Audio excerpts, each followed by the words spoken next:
Hey, my name is Jordan, and if you like racing games, you should try out a racing wheel.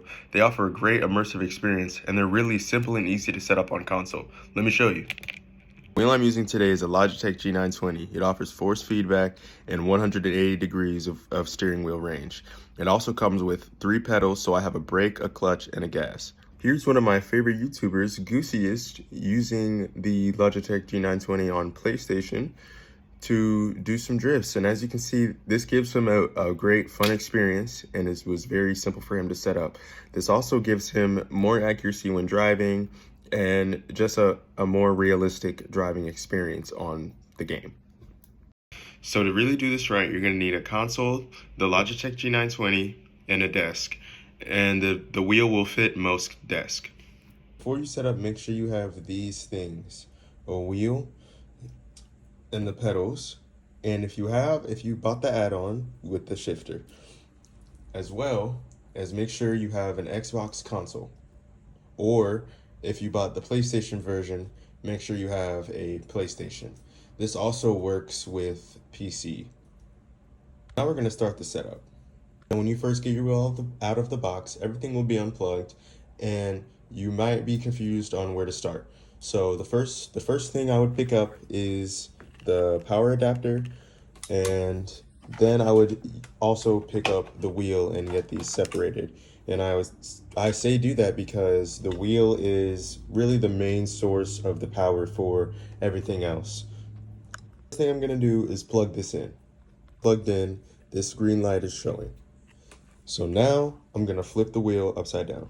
It's the most confusing part of this wheel, and it's really only confusing if you don't pay attention, because Logitech has conveniently labeled the type of ports that we need to plug in. So the one on the far left here, this indicates for a shifter, and this one on the right here shows pedals, and this one on the far right here indicates power. So what I'm gonna do is I'm gonna plug in that power port that I just got from the first time the only thing that I have plugged in really into the wall. Then I'm gonna take my two, or if you have a shifter, you'll have 2 of these, and I'll just take a look and see which one is which. So you can kind of tell that this one is for the pedals. You'll really only have this one if you didn't get a shifter. You can tell this one is the pedals because it is inset, and the port is like poked out for you to plug it in. So you just like that. Another great part of this wheel is the cable management. So it makes it very simple to just feed all of your cables to the back of your desk. Next thing to do would be to clamp the wheel on the desk. So here I'm going to show you. The wheel has 2 clamps here, and they also come with this block here that you'll put here on the clamp, and it will like make a shorter space for you so that you can screw it on. And the way you screw it on is you use these top pegs here. So my desk has drawers, so I have to slide out my drawers to clamp the wheel on it. But most desks, it would just be this table part right here. So what you're gonna do is you're gonna slide your wheel onto the desk, and you can see the clamp here. You can see the clamp here sliding under the desk, and then you're going to tighten. You're gonna find a spot, and you're gonna tighten these 2 screws at the top. Now be very mindful when screwing them not to screw them too tight, because if you do, sometimes they like to pop out, and I haven't had them break on me yet, but they could, break. Because whenever you're done screwing, what you're gonna do is you're gonna push down on that screw, and it locks it into place. Setting up pedals is very easy. I already have it plugged in, so they will work all right, but obviously when I push, they may slide on the surface that I have them, set on. So Logitech has provided these non-slip grips, and what you do to activate them, sometimes I forget they're on and I slip on my carpet. So what you do to activate them is you pull this up, and it will drop these. And these are actually, like, they're not sharp, but you know, they dig in. So they dig into the carpet, and they make sure that the pedals don't go anywhere as you're driving. Now, if you have a shifter, it is actually very simple to set up. The clamps are very similar to the wheel here. As you can see, you'll be able to push down on these and screw these in. But it also comes with this back clamp as well that you screw into the bottom. Screw it into the bottom here, and it will, clamp to the desk. We're all set up. We can plug in this final part into our Xbox. Now, in the box, these two may be separated, and just make sure that they don't get lost.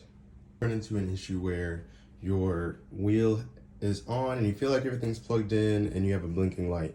Well, that's because somewhere along the line where you were plugging in the power brick, it just wasn't plugged in and it's not receiving power from an actual outlet.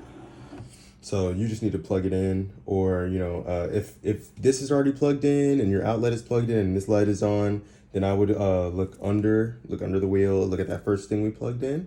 And also, if you do all of that and it's still on, but you get on the game and it's not working, just check it again.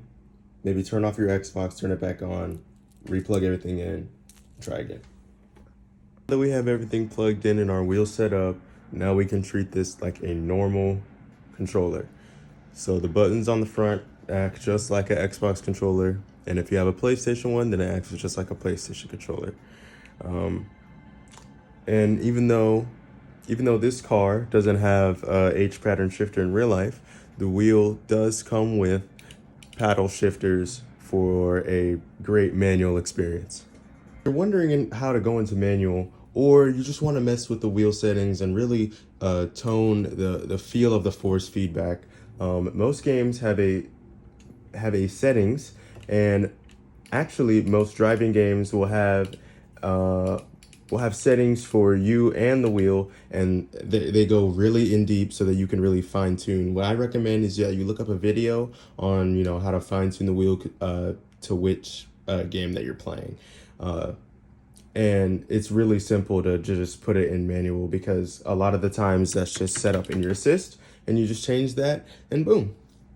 In conclusion, having a steering wheel is great and it's way better than racing with a controller on most racing games, like playing Formula One or playing Forza Motorsport. You just get way more accuracy using a wheel, and you just get a way better feel. It's actually so much more enjoyable, and it takes more skill, and it brings a higher skill gap to you playing the game as well.